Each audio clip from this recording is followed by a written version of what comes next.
म्हटलं जातो, कारण त्या पोटल्याच्या डोंगरावरून इंग्रजांचे 2 अधिकारी कर्नल प्रॉथर आणि मेजर हॉल या 2 ब्रिटिश अधिकाऱ्यांनी या गडावरती तोफमारा केला। तेव्हा रायगड 11 ते 12 दिवस किल्ला जळत होता। या रायगडाचं आधीचं नाव रायरी नावाने या किल्ल्याला ओळखला जात होता। राजाने किल्ला जावळीचे मोरे चंद्रराव मोऱ्यांकडून राजाने किल्ला 1656 मध्ये जिंकल्यानंतर या गडाचं नाव रायगड असे जर नामकरण केलं। जावळी त्या काळामध्ये एवढं भयंकर जंगल होतं की प्रतापगड जो किल्ला आहे, या प्रतापगडाच्या पायथ्यापासून ते रायगडाच्या उत्तरेला एक कोकण दिवा आहे। या कोकण दिव्यापर्यंत खालच्या भूभागाला जावळीचं खोरं म्हटलं जातं। पण त्या जावळीच्या खोऱ्यावरून एक म्हण काढले, ती म्हण म्हणजे अशी म्हटली जाते, आपल्या डोईमधली ऊ अस्वलीच्या डोईमध्ये जर सोडली तर त्या अस्वलीचे केस एवढे भयंकर असतात की त्या केसातली ऊ सापडेल, मात्र जावळीच्या खोऱ्यामध्ये भला मोठ्या हत्ती सोडलेला सापडणार नाही, असं दाट जंगल होतं। राजाने किल्ला आपल्या स्वराज्यामध्ये आणला। राजे प्रथम या गडाच्या पायथ्याजवळ आले। राजांच्या सोबत त्यांचे पंत होते। मोरोपंत पिंगळे हे पंतप्रधान होते। राजे पंतांना म्हटलेत की पंत आपणच म्हटलात की रायरी रायरी ती हीच का रायरी?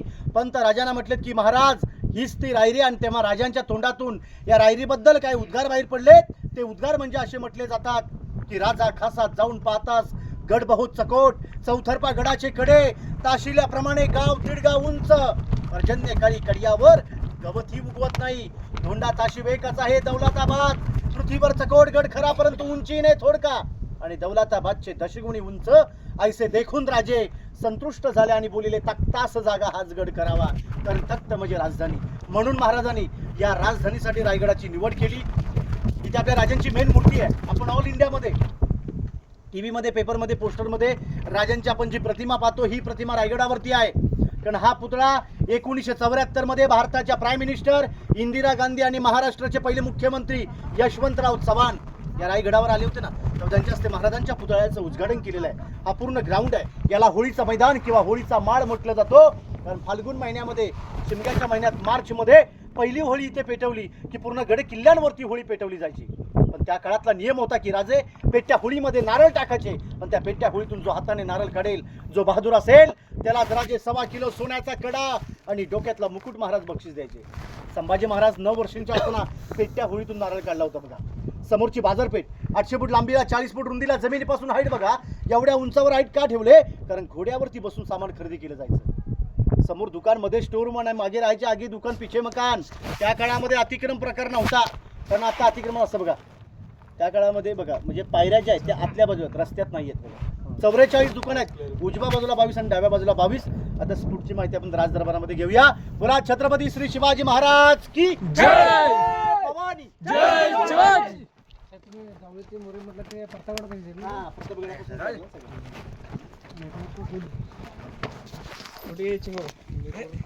शंकराचा महादेवाचं मंदिर आहे। कोणत्याही गड किल्ल्यांवरती गेलात ना, शंकरांच्या मंदिरांचे दरवाजे जर तुम्ही बघाल तर उंचीला कमी आणि रुंदीला कमी ठेवले। कारण का? औरंगजेबचे सरदार उंचीला जास्त असून अंगाडी दिपाड असायचे। आपल्या मंदिरात गेलेत की नतमस्तक, म्हणजे वाकून जावा आतमध्ये, म्हणून त्या दरवाजांची हाईट कमी ठेवलेली आहे। आणि बाजूला आपल्या राजांची समाधी, व्हाईट कलरचा घुमट दिसतो बघा, ते आपल्या राजांची समाधी आहे। समाधी शोधली महात्मा ज्योतिबा फुल्यांनी 1869 साली। समाधीच्या बाजूला एका कुत्र्याचं स्मारक आहे, त्याच्यावरून खूप वाद चालू आहेत। समाधी आणि मंदिराच्या मध्ये बघा चौकोनी एक दिसत गेट आहे। त्या गेटच्या पहिल्याच पायरीवर एक नाव लिहिले की ज्याने हा रायगड बांधला। आपल्या बांधकाम खात्याचे प्रमुख होते इंजिनियर आर्किटेक्चर हिरोजी इंदुलकर, ज्याने 14 वर्षामध्ये अवघा रायगड उभा केला होता।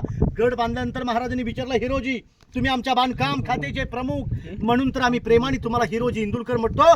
14 वर्षात रायगड बांधलात, हिरोजी काय बक्षीस पाहिजे?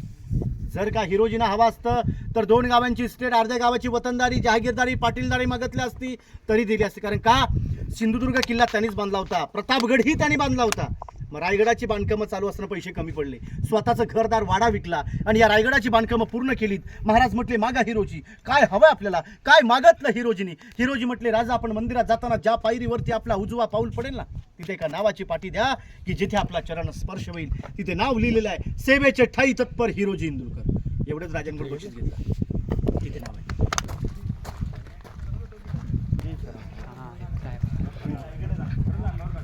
आली का? कारण असंच होतं आपल्या राजांचं 32 मणाचं सुवर्ण सिंहासन, एक मण म्हणजे 40 किलो, 1280 किलो वजनाचं जे सिंहासन होतं ते इंग्रजांनी पळवलं। हे 5 मेटलचं 1985 मध्ये भारताचे 7वे राष्ट्रपती डॉक्टर ग्यानी जैलसिंग जेव्हा आले होते तेव्हा त्यांच्याच त्या मेघडंबरीचा उद्घाटन केलेलं आहे. पण या मेघडंबरीच्या आतमध्ये आपल्या राजांची मूर्ती आहे. ती मूर्ती युवराज छत्रपती संभाजीराजे कोल्हापूरचे त्यांचे वारसदार यांनी 2009 मध्ये 6 जूनला महाराजांच्या राज्याभिषेकाला महाराजांची मूर्ती आतमध्ये बसवलेली आहे. कारण 600 किलोची मूर्ती आहे. हा पूर्ण परिसर म्हणजे आपल्या राजांचा राजदरबार. 351 वर्षापूर्वी झालेल्या छत्रपती शिवरायांच्या राज्याभिषेकाची जागा. कारण दरबारामध्ये राज्याभिषेकाला त्या काळामध्ये 6000 लोक उपस्थित होती. त्या काळात इलेक्ट्रिक माईक नव्हतं.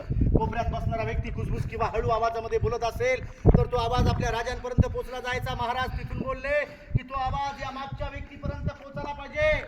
एक सिस्टम केलेली आणि यालाच म्हणतात की वास्तुशास्त्राची रचना. आपण जर कल्पना केली तर त्या काळातले आर्किटेक्चर्स व इंजिनियर कसे असतील बघा.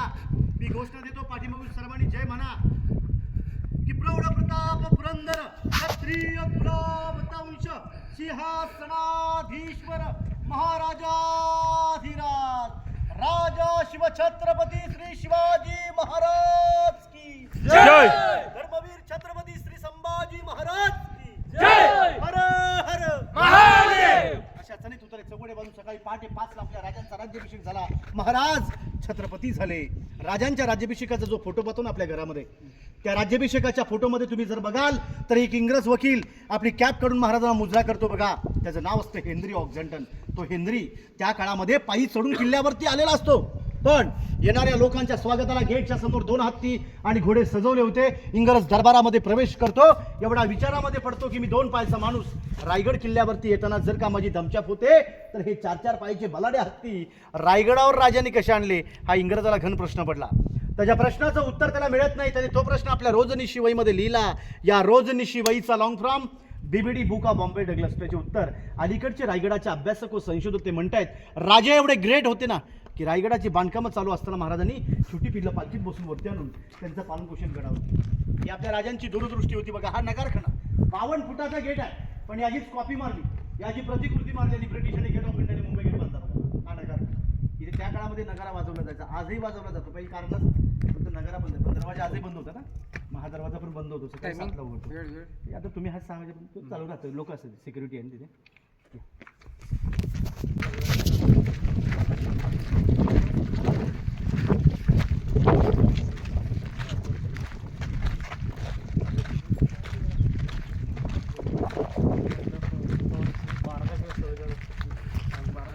छत्रपती शिवाजी महाराजांचा राहता राजवाडा. कारण याच वाड्यामध्ये आपल्या राजांचं निधन 3 एप्रिल 1680 मध्ये चैत्र पौर्णिमा हनुमंत जयंती होती. आणि त्याच दिवशी आपल्या राजांनी मात्र अखेरचा श्वास मात्र या महालामध्ये सोडला. महाराजांचं निधन मात्र इथे झालं अग्नी दिली जगदीश्वराच्या मंदिराच्या समोर. पण या भिंतीपासून पलीकडच्या बाजूला एक भिंत, त्या भिंतीपर्यंत हा पूर्ण राजांचा प्रशस्त राहता राजवाडा होता. या जे दगडांची खुणा दिसत बघा, त्यांच्यामध्ये असे पिलर्स होते. म्हणजे आताच्या घराण्याचे कॉलम असतात ना, त्या काळामध्ये लाकडी कॉलम आणि वर लाकडी छत. आपल्या राजांचा वाडा होता 2 मजली. हा प्रशस्त राहता राजवाडा मखमली पडद्यांनी सजवलेला महाल.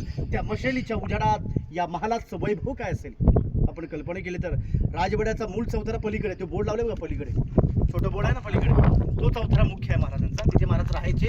2 नंबरचा त्यांचा चौथरा आहे तो त्यांचं स्वयंपाकघर, ज्याला मराठीत आपण मतपातखाना म्हणतो बघा. आपण जिथे उभ्यात हे त्यांचं सचिवालय, दप्तरखाना, सेक्रेटरी ऑफिस. आणि 4 नंबर म्हणजे त्यांचे सदर. राजवाड्यामध्ये सगळ्या गोष्टी त्यांच्या नजरेसमोर. सदर म्हणजे नाही निवडा, दिल्लीच्या लाल किल्ल्यावर आहे ना, दिवाणे आम दिवाणे खास. हा दिवाणे खास आणि पलीकडे दिवाणे आम. आम म्हणजे आमजनतेसाठी आणि खास म्हणजे खास लोकांसाठी. थोडक्यात आपल्या राजांचं कोर्ट. दिवाणे खासला मराठीमध्ये सदर म्हटली जाते बघा. या बाजूला समोर खाली एक तलाव दिसतो बघा. या तलावाला इतिहासामध्ये गंगा सागर तलाव म्हटलं जातो. कारण राजांच्या राज्याभिषेकाला 7 नद्यांचं काशीवरून शिवराज्याभिषेकाला पाणी आणलं होतं आणि त्यातलं काही राहिलेलं पाणी या गंगासागर तलावामध्ये ओतलं गेलेलं आहे. 32 फूट खोल तलाव आहे. पण असे गडावरती 11 तलाव आहेत पाण्याच्या. समोरचा टकमक टोक झेंडे फडकतात बघा पलीकडे टोकावर.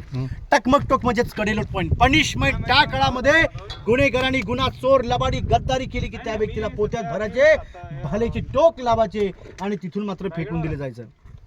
ऍक्च्युली छत्रपती शिवाजी महाराजांनी कुणाचा कडेलोट केला नाही आणि संभाजी महाराजांनी कुणाला सोडलं नाही. पण टकमुक टोकाचा वापर केला. राजांनी काय केला, टेहळणी. महाराज नेहमी त्या टोकावर जायचे. का जायचे? तिथून त्यांना राजमाता जिजाऊंचं दर्शन व्हायचं. पाचाडचा वाडा दिसतो अजून. महाराज रोज जायचे, पण एक कथा घडलेली अशी म्हटली जाते की राजांच्या सोबत असणारा त्यांचा एक सेवक छत्र घेऊन उभा होता. एक दिवस राजे रिटर्न येताना मागून हवा आली आणि हवेत तो सेवक छत्र घेऊन उडाला.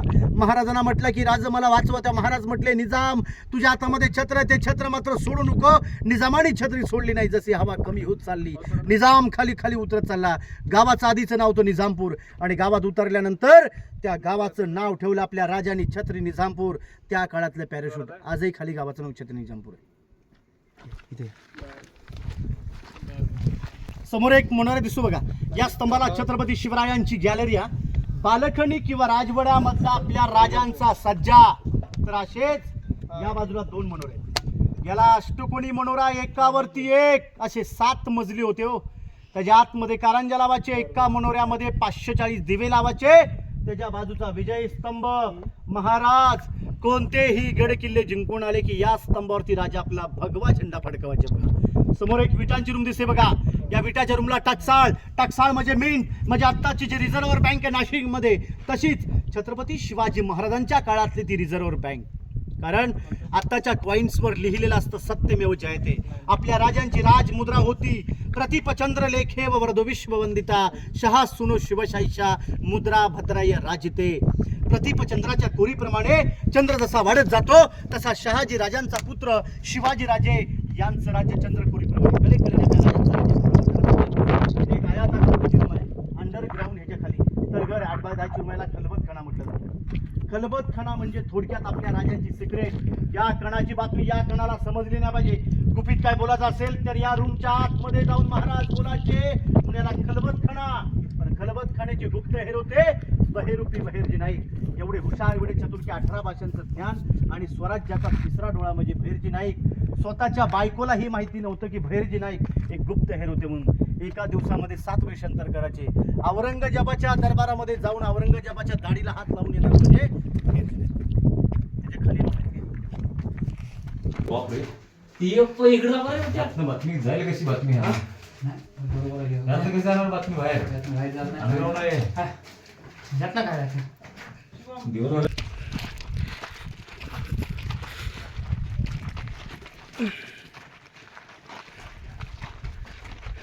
आपल्या राजांचा हा मेन वाडा होता. तिथे महाराज राहायचे. त्यांचं निधन इथे झालं आणि हे बघा इथे राजवाड्यामध्ये या पाण्याच्या टाक्या होत्या. जसं आपण आता तलाव पाहिलं की गंगासागर, तुम्हाला हत्ती तलाव पण बघायला मिळाला असेल त्यावेळी. तसे असे या तलावातून खांद्यावर कावडीन पाणी आणलं की त्या पाण्याचं स्टोरेज मात्र इथे केला जायचं. हा, पिण्यासाठी. इथे आपल्या राजांचं नाणीघर, आत्ताचं टबाट ज्याला आपण बाटटप म्हणतो की नाही, तसंच राजवाड्यामध्ये आपल्या राजांचं स्नानगृह, आंघोळीचं ठिकाण.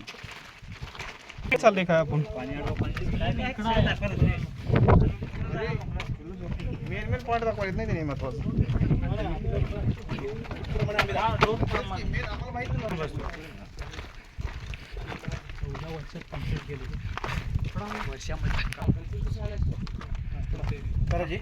बघा आता आपण रायगडाच्या मागच्या बाजूला आलो. ही गडाची मागची बाजू आहे. म्हणजे रायगड रोपे प्रकल्पाने जी लोक गडावरती येतात ना ती या मार्गाने आतमध्ये एंट्री करतात. आणि आता याच भिंतीला सलंग लागून रांगेत 6 महाल आहेत. छत्रपती शिवाजी महाराजांना 8 राण्या होत्या बघा. सईबाई, पुतळाबाई, स्वैराबाई, सगुणाबाई, गुणवंताबाई, काशीबाई, लक्ष्मीबाई, सकवारबाई. महाराजांनी त्या नामवंत सरदारांच्या मुलींची लग्न केली होती. लिंबाळकर, जाधव, मोहिते, शिर्के, विचारे, गायकवाड आणि पालकर. कारण सोयीर संबंध वाढवावं म्हणून महाराजांनी 8 लग्न केली. परंतु या रायगडावरती मात्र 6 राण्या राहायच्या, 2 राण्या खाली राहायच्या. सईबाई राजगडावरती, संभाजी महाराजांची आई मग पुतळा राणी साहेब, राजमाता जिजाऊ मासाहेबांचा वाडा खाली पाचड गावामध्ये. मग त्यांच्या सेवेला 1 राणी पाचडला पुतळा राणी साहेब. मग इथे रायगडावर 6 राहायच्या. म्हणून रांगेत 6 राण्यांचे 6 महाल आहेत. गडावरती तुम्ही कुठेही बघितलं तर छप्पर दिसणार नाही. इंग्रजांनी ज्यावेळी हल्ला केला, इंग्रजांचे 2 अधिकारी कर्नल प्रॉथर आणि मेजर हॉल या 2 ब्रिटिश अधिकाऱ्यांनी या गडावरती तोफमारा केला. तेव्हा रायगड 11 ते 12 दिवस किल्ला जळत होता. त्यामध्ये लाकडाचं जेवढं होतं ते जळालं. पाहायला काय भेटलं आपलं वीट बांधकाम आणि दगडी बांधकाम. जे विटांचं दिसेल हे शिवकालीन नाही, पेशव्यांच्या काळातलं आहे. परंतु दगडी बांधकाम जेवढं तुम्हाला दिसेल हे महाराजांच्या काळातलं आहे. कारण प्रश्न पडतो किल्ला एवढा मोठा की 1200 एकराचं क्षेत्रफळ आहे. रायगड बांधायला राजांना 14 वर्षे लागली होती. बांधकामासाठी लागणारी दगडं ही रायगडावर कशी आणले? दगडं खालून तर वरती येऊ शकत नाहीत. मग याच गडावरती मोठमोठ्या खणी खोदल्या आणि त्यातून जो दगड निघाला त्याने आपलं बांधकाम केलं. आत्ताच्या बांधकामांमध्ये आपण सिमेंट वाळू वापरतो, त्या काळात चुना गुळ आणि शिसेने हा रायगड बांधले. बघा या बाजूला जे काही तुटलेले भग्नावशेष ज्या इमारती आहेत यांनाच राष्ट्रप्रधान मंडळांचे सचिवालय व कार्यालय. आपल्या राजांच्या ताब्यात जेवढे गडकिल्ले होते, कारण 365 किल्ल्यांची राजधानी हा रायगड किल्ला, मग 365 किल्ल्यांचा कारभार आपल्या राजांचा रायगडावरून चालायचा. त्यांचं मंत्रालय पार्लमेंट 8 मंत्री होते, मोरोपंत पिंगळे, अण्णाजी दत्तू, हंबीराव मोहिते, रामचंद्र नीलकंठ, रामचंद्र त्रिंबक, निराजीरावजी, अनाजी पंत आणि रघुनाथ पंडित. इथे 5 वाडे, त्याच्या मागे 3 वाडे आहेत. समोर जिथे लोखंडी जाळे लावलेत ना, यांनाच धान्यांचं कोठार म्हटलं जातो. समजा या गडाला जर वेढा पडला ना, 3 ते 4 महिने पावसाळी धान्य असं पुरेल, तर त्याचा स्टोरेज मात्र इथे केला जायचा. याला कोकणात आपण पेव किंवा गणगे म्हणतो. बघा कारण पन्हाळ्यावरती मोठमोठे आहेत, गंगा, यमुना आणि सरस्वती, त्यांना अंबारखाना म्हणतात. ते 52 फुटाचे आहेत, हे 20-22 फूट खाली खोल आहेत. प्रत्येक राणीच्या महालासमोर हे जे आडवे चौथरे आहेत ना, त्यांचे नोकर चाकर होत्या, दास दाशा वगैरे, हे त्यांचे सर्वंट क्वार्टर्स आहेत. त्यांचे सर्वंट आहे हे राणी महाल. बघा बघा टॉयलेट पाठीमागे, हो बघा नाही बघा.